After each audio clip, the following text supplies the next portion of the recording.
Alrighty, so we're on the test server alert. I'm going to do another 10 pull challenge. So the 10 pull challenge, if you didn't see, I already have a YouTube series up with my first one. This is going to be season 2 already. There are going to be some mini series. They're probably going to be anywhere from 2 to 5 episodes each season, I'm assuming, depending on what I can do while I'm on the test server, which does dramatically depend on what champions I get.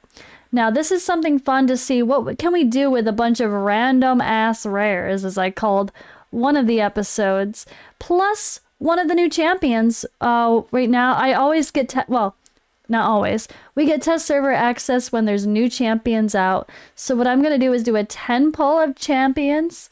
Whatever I get is the only thing I can use. And then we're going to spin the wheel with the new champions that are currently out, which is only 4, including a rare. I might get the rare, guys. But that might help me in some areas of the game. We'll see. But yeah, we're gonna see what happens again. All right, let's do the 10 pull first, and then we'll spin the wheel with the current new champions and see which one we get to use. 10 pull challenge, let's go. Let's go. So I'm gonna play in different parts of the game.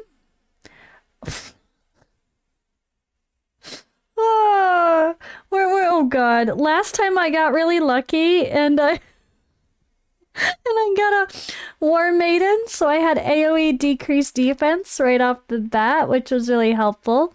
I also got Hex Weaver, who had great heals and an increased speed and increased crit rate buff. I had good use for them. I'm not going to spoil anything else in case you haven't watched my last little mini series, but they're only 5 episodes, so go check it out if you haven't already, guys. I can't do another. This is what I got. Chat, Twitch, we're here live on Twitch. If you're watching this later on YouTube, Twitch chat's like, just do another one.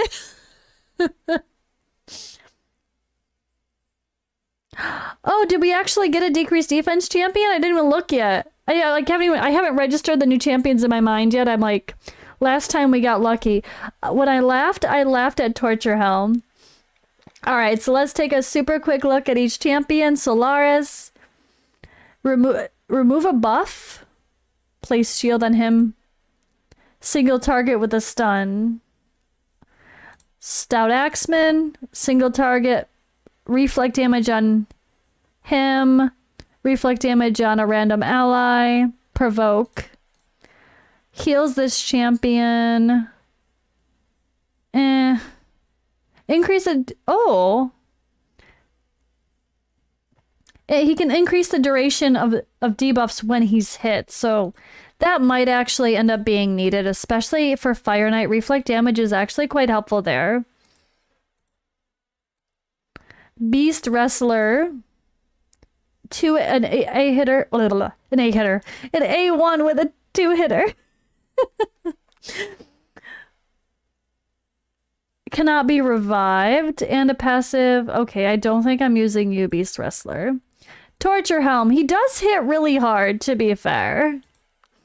He does hit pretty hard, so we might have to get creative here. Has a 30% chance of stealing one random buff from the target. Damage is proportional to attack and defense. Oh, I hate that though. This champion's max HP. Okay, attacks one enemy. So build him with HP. Damage increases according to the number of dead allies. Yeah, so he definitely is someone who could thrive with doing damage when everyone else is dead. Kind of like that and maybe you build him accordingly, like you would, like Ultimate Death Knight's passive with the steadfast mastery and stuff too. Plus add on the damage ones as well. That could be fun. Revives this champion with 50% HP when killed. So he's going to self-revive.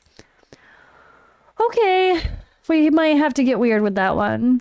Judge, single target, AoE, turn meter fill, and then decrease defense and decrease speed on the target. Oh, this is the conditional one. He's annoying, but he's gonna be helpful for this, so he's gonna definitely get used. He's going to be helpful for this with his weird conditional skill. Elder, I don't know about that. Ally Protect. I'm the most injured ally. Come on, man. That's boring. One counterattack. We might need him for Fire Knight. I don't know. Master Butcher we already love. He has Provoke on 2 skills. Plus he has his passive that heals, but it doesn't work against bosses, so that's interesting. The Revive does, however, work. Ghoulish Ranger I already had the last time. I did use him for the A3 with HP burn. Or A3. The A3, which also has 3 hitter, so that's kind of helpful as well. I don't know. We'll see. The Leech can be really helpful too for healing. He might be good against bosses. Again, I'll probably use him in Fire Knight, but I don't know if I'll use him anywhere else. Preserver, we have a decreased speed on the A1 that already says Fire Knight. Continuous heal and a shield on her. Okay.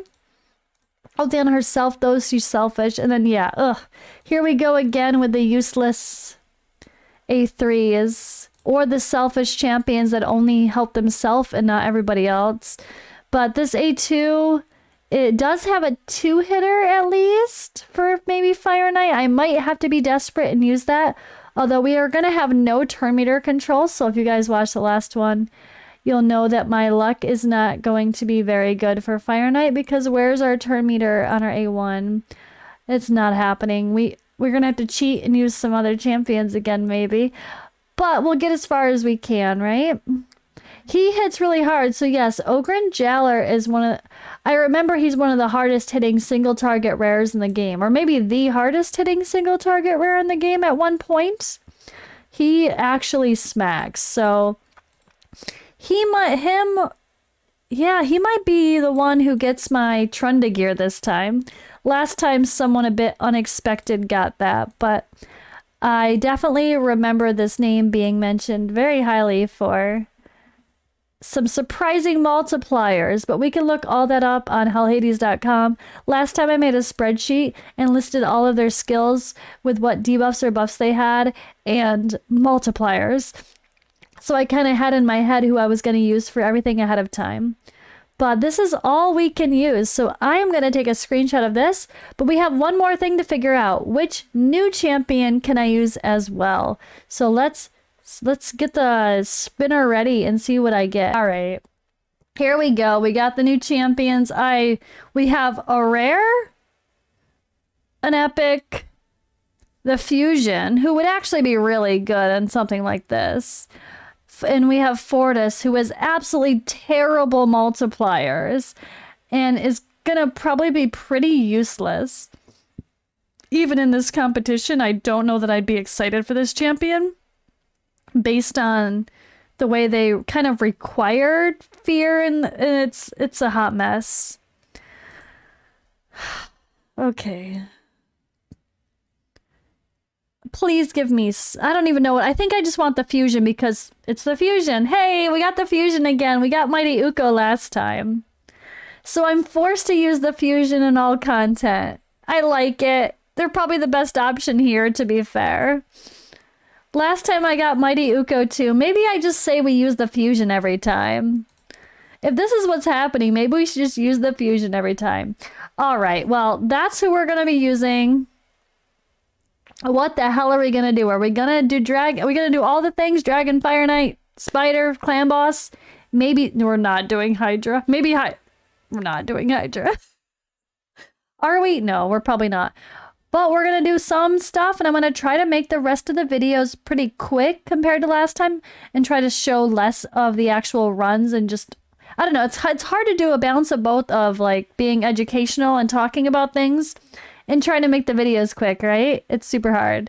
So I'm trying my best. You guys gotta let me know what you guys like as well. I'm gonna try to make the builds not super OP, but I think I might have some fun with Ogren Jaller in my best Savage gear, because someone's gotta have that role, right? Why not?